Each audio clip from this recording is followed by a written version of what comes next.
Hello दोस्तों, कैसे हो आप सभी। आज मैं आपके लिए हिस्ट्री के ऐसे पीवाई को लेकर आया हूँ जो यूपी प्लस में बहुत ही इंपॉर्टेंट क्वेश्चन रहेंगे। तो बिना देरी के बढ़ते हैं क्वेश्चन की ओर। इसमें पहला क्वेश्चन हो जाएगा। पहला क्वेश्चन है इसमें, नर्तक की कांस्य प्रतिमा किस सिंधु घाटी स्थल में खोजी गई थी।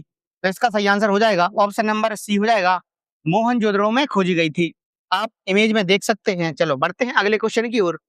अगला क्वेश्चन हो जाएगा इसमें, मानवता को भारत के सबसे बड़े उपहार जो दो महाकाव्य होते हैं, एक है रामायण और दूसरा कौन सा है। तो इसका सही आंसर है ऑप्शन नंबर बी है, महाभारत। बढ़ते हैं अगले क्वेश्चन की ओर। अगला क्वेश्चन हो जाएगा इसमें, हड़प्पा सभ्यता में गड़ी जगह किसके लिए जानी जाती है। तो इसका सही आंसर है ऑप्शन नंबर ए हो जाएगा, वहां उच्च वर्ग के लोग बसते थे पहले। चलो बढ़ते हैं अगले क्वेश्चन की ओर। अगला क्वेश्चन हो जाएगा इसमें, वैदिक काल में निम्नलिखित में से किस अनाज के लिए व्रीहि शब्द का उपयोग किया गया था। इसका सही आंसर है ऑप्शन नंबर डी हो जाएगा, चावल। चावल के लिए। चलो बढ़ते हैं अगले क्वेश्चन की ओर। अगला क्वेश्चन हो जाएगा इसमें, वैदिक काल में निम्नलिखित में से किस अनाज के लिए, चलो ये तो रिपीट क्वेश्चन आगे बढ़ा नहीं है। अगला क्वेश्चन हो जाएगा इसमें, सोम ऋग्वैदिक युग के नर देवता हैं जो कौन थे। तो इसका सही आंसर है ऑप्शन नंबर ए हो जाएगा, पौधों के देवता थे। बढ़ते हैं अगले क्वेश्चन की ओर। अगला क्वेश्चन है इसमें, वैदिक सभ्यता किस नदी के तट पर विकसित हुई थी। ठीक है, तो इसका सही आंसर है ऑप्शन नंबर डी हो जाएगा, सरस्वती नदी पर। बढ़ते हैं अगले क्वेश्चन की ओर। अगला क्वेश्चन हो जाएगा इसमें, वैदिक सभ्यता किस नदी के तट पर विकसित हुई थी। वही कोई क्वेश्चन आ गया है। चलो अगला क्वेश्चन है, सबसे प्राचीन भारतीय साहित्य वेद कुल वेदों की संख्या कितनी है। ठीक है, तो इसका सही आंसर हो जाएगा ऑप्शन नंबर ए हो जाएगा, 4 वेद होते हैं। एक होता है यजुर्वेद, ऋषि सॉरी क्या है, ऋग्वेद है।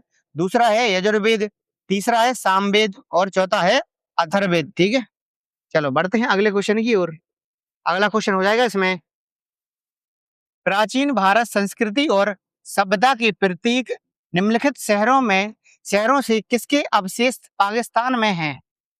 तो इसका सही आंसर है ऑप्शन नंबर बी हो जाएगा, हड़प्पा और मोहनजोदड़ो के। बढ़ते हैं अगले क्वेश्चन की ओर। अगला क्वेश्चन हो जाएगा इसमें, पहली बार भारत के बाहर से आने वाले और भारत में बसने वाले कौन थे। तो इसका सही आंसर है ऑप्शन नंबर बी हो जाएगा, आर्य लोग, आर्य समाज के लोग। बढ़ते हैं अगले क्वेश्चन की ओर। अगला क्वेश्चन हो जाएगा इसमें, वेदों में से सबसे प्राचीन कौन सा वेद है। तो इसका ऑप्शन नंबर ए हो जाएगा, ऋग्वेद सबसे प्राचीन वेद है।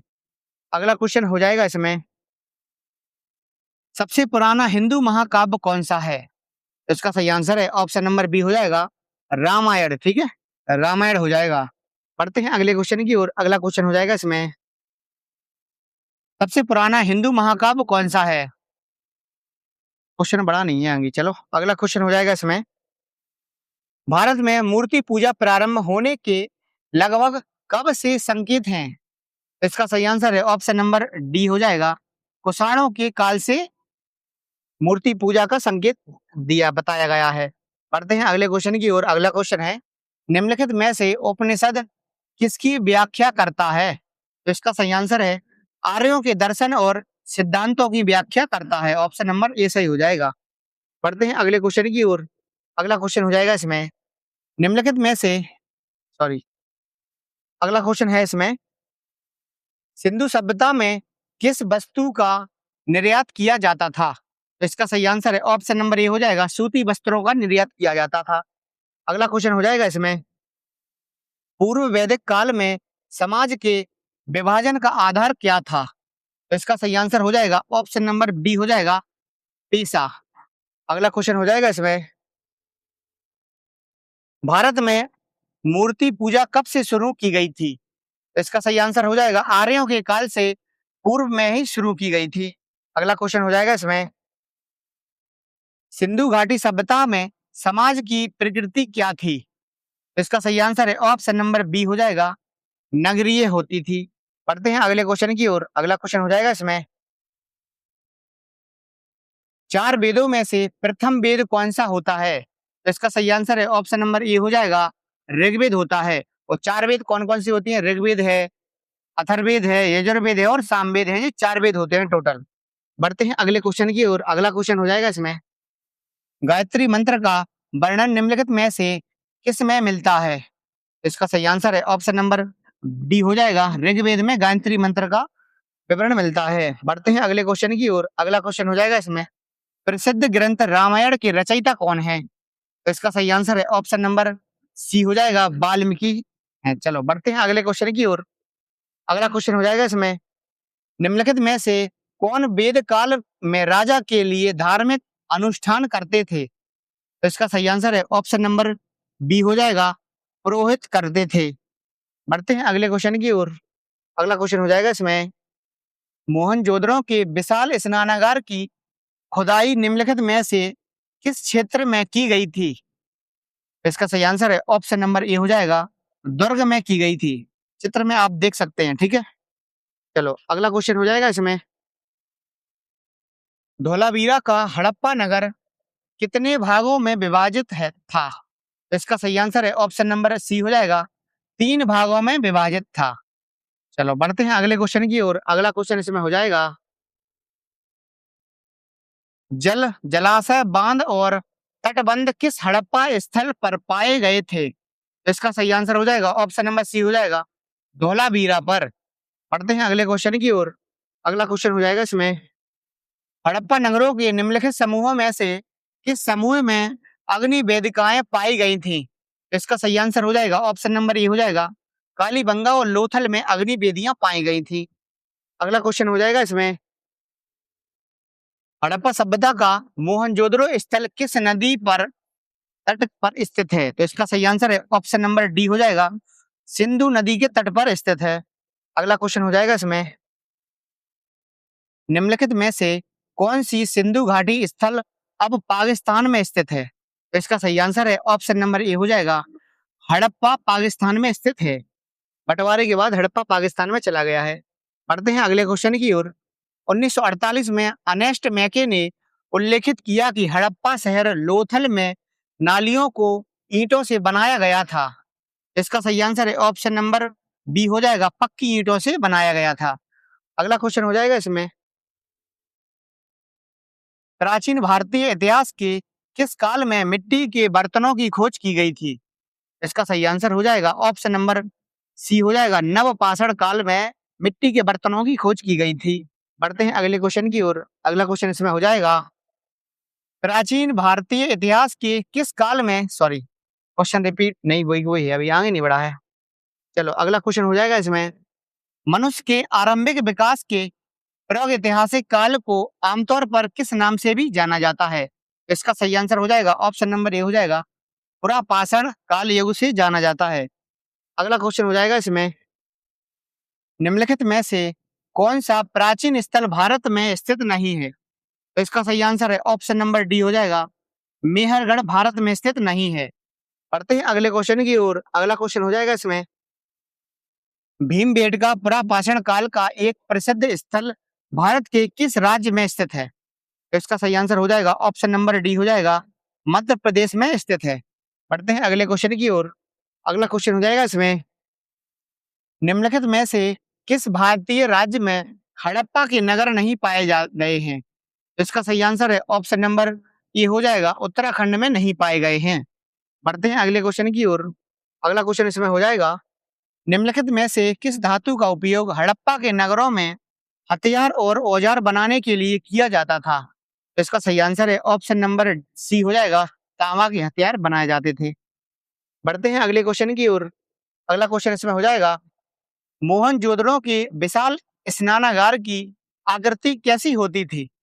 इसका सही आंसर हो जाएगा ऑप्शन नंबर ए हो जाएगा, आयताकार होती थी। बढ़ते हैं अगले क्वेश्चन की ओर। अगला क्वेश्चन इसमें हो जाएगा, हड़प्पा की अधिकांश मोहरें निम्नलिखित में से किससे बनी हुई होती थी?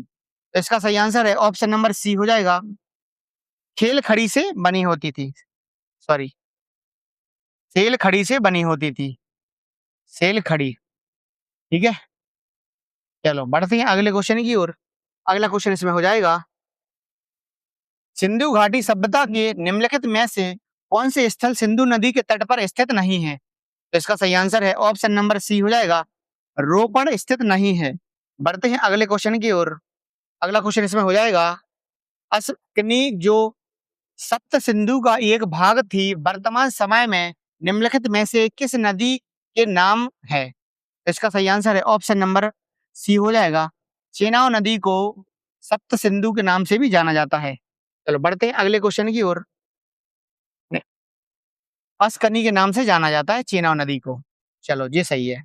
बढ़ते हैं अगले क्वेश्चन की ओर। अगला क्वेश्चन हो जाएगा इसमें, कौन सा वेद भारत के पूर्व वैदिक काल के लोगों को जीवन का वर्णन करता है और इसमें 10 मंडलों में विभाजित 1028 सूक्ति का संग्रह है? तो इसका सही आंसर हो जाएगा ऑप्शन नंबर डी हो जाएगा, ऋग्वेद में है। ठीक है, चलो बढ़ते हैं अगले क्वेश्चन की ओर। अगला क्वेश्चन हो जाएगा इसमें, निम्नलिखित में से किस वेद में दशराज युद्ध यानी 10 राजाओं का युद्ध का उल्लेख है? तो इसका सही आंसर है ऑप्शन नंबर सी हो जाएगा, ऋग्वेद में 10 राजाओं का युद्ध का वर्णन किया गया है।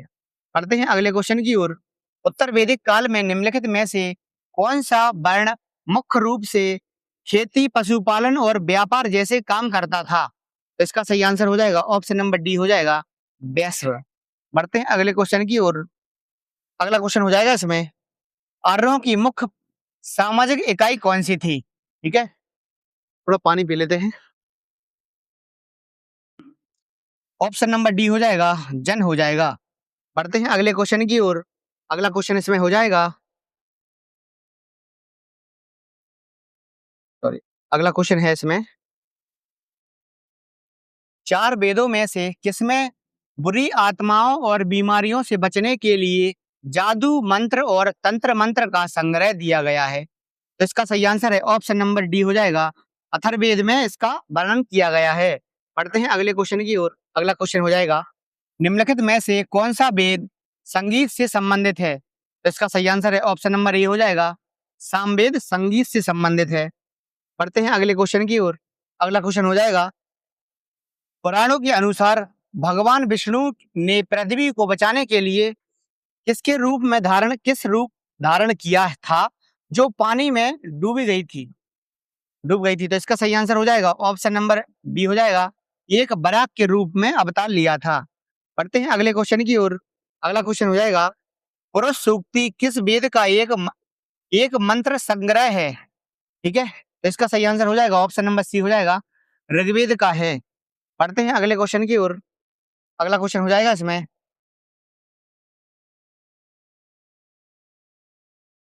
तो आज का सेशन यहीं पर रखते हैं, मिलते हैं कल नए वीडियो के साथ। धन्यवाद।